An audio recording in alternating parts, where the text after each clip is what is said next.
Hey everyone, my name is Sylvia. Yeah, that's me.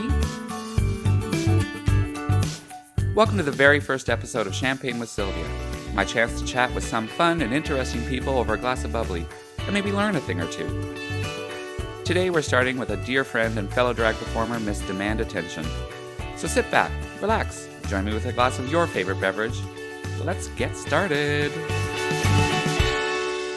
Thank you, Miss Dmanda Tension, for being here, my first show. My pleasure. I'm honored.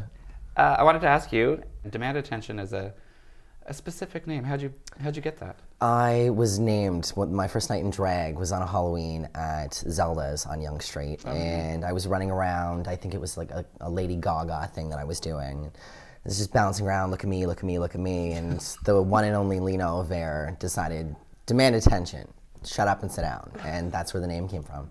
Huge right now is RuPaul's Drag Race. What's your views on that? I really like the show, but I don't feel that it's an accurate representation of what a drag queen on a stage has to do. You're not going to go up on stage and necessarily have to sing, or you're not necessarily going to have to make your own costumes. There's tons of queens out there that have people that do that for them, but it's a requirement for the show, so I feel like it's a little bit of a false thing. It's also made drag really mainstream. I was out at a bar last week and somebody said, hey, why don't drag queens get line bypass? And I was like, well, everybody's a drag queen now. So, it's got good things, it's got bad things, but I do enjoy the show, and we host it at Pegasus every Tuesday. Monday. Speaking of clothing, you make your clothes. Most of them, yes. Did you make that? Yes. Do you make it in fat? I can.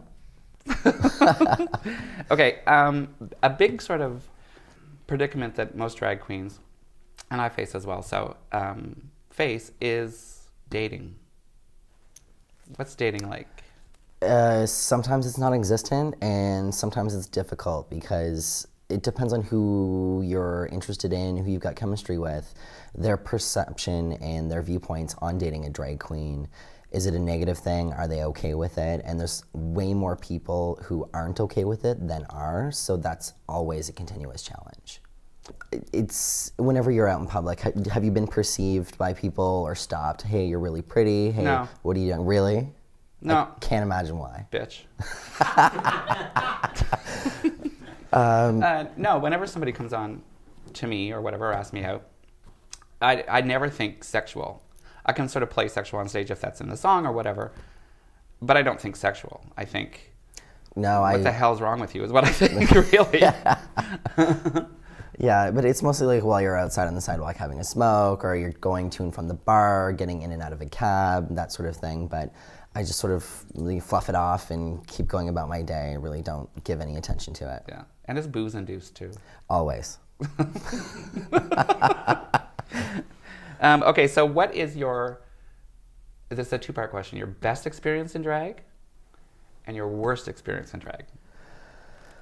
Oh, God. There's probably more worse than good, but I'll start with the good. Probably one of the best times was I was on stage during Pride. You had hired me for one of the stages, I think it was about 2 years ago, and I looked around and I was trying to perform to everybody around the stage, and there was a girl in a hijab, and you could see her eyes lit up, and I looked right at her, and I waved, and I kept performing, and her friend actually approached me after I was done on stage and said, my friend's never been to Pride, she's never seen a drag queen. You really made her day, thank you so much. So that was a really amazing experience that I could do that for one person in the audience, and sort of how I look at drag. Worst moment probably was at Zelda's. We were doing Proud Mary, and I decided I wanted to lip sync into the vacuum like a microphone, and I was standing on a table on the stage, and the entire everything just came tumbling down, and I was so inebriated that I continued to lip sync the song into the vacuum. Oh, you're a pro. Yeah. I thought you were going to say they turned it on. No, they should have. They should have. But those were early days. I wanted to ask you too about family. I know your mom because we've worked before out of town and stuff. Your mom's come to shows, so I know they're cool. Yep. But was that hard? At first, it was more of just an adjustment. She took things really, really well. And then, as things progressed, she's seen, popularity and how frequently I was working, and it was a legitimate thing, and it was what it was. She just sort of opened her arms to it. So now I get text messages with photos going to like this jewelry. She's at the Oshawa Center and a kiosk, and she found a necklace she thought I'd like, or Walmart's having a sale on my size of boot. Like she's taken from accepting it to embracing it and encouraging. So it goes really well, and a lot of the family are really supportive of it. My dad, not so much. It's not really something we bring up. It's sort of like the elephant in the room. Everybody knows it's there, but we don't talk about it. But, I've got my mom who's amazing and supportive, so stick with her and things are good, and she helps me out. She loves to be a dresser for pageants, and, just randomly she'll come down and see a bingo or whatever I'm doing. She tries to come out as much as possible. Yeah, speaking of pageants, you've done a lot of pageants. A couple. And you've only, not only because you've been doing it for a while, but how long have you been doing drag? Going on 6 years now. Has it been that long? I know. You'd think I'd be better. No, I knew you wouldn't be better. Don't worry about it. But pageants, that's a big thing for the drag community. It is. I've hosted. Yes. But I've never entered. Videos. I've never entered because I'm a really bad sport. Like even cards, I hate losing at cards. But why?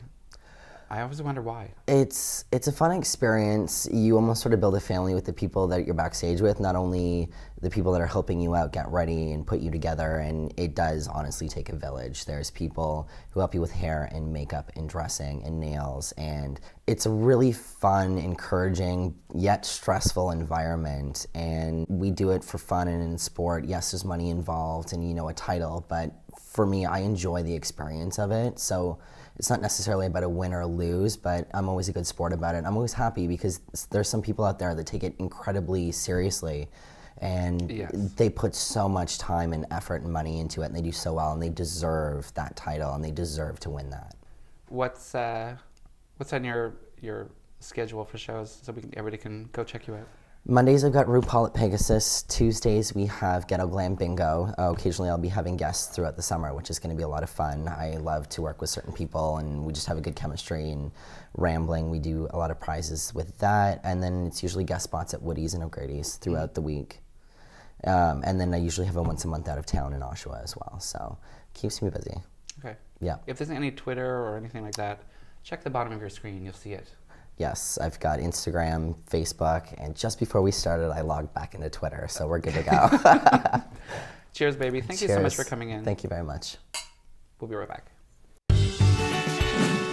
Thank you so much for being here. I want to say thank you to my guest, and I want to say thank you to our sponsor, Statler's. If you ever find yourself in downtown Toronto, the heart of the gay village, Church and Wellesley, please hit Statler's. Always something going on. Cheers. We'll see you next time.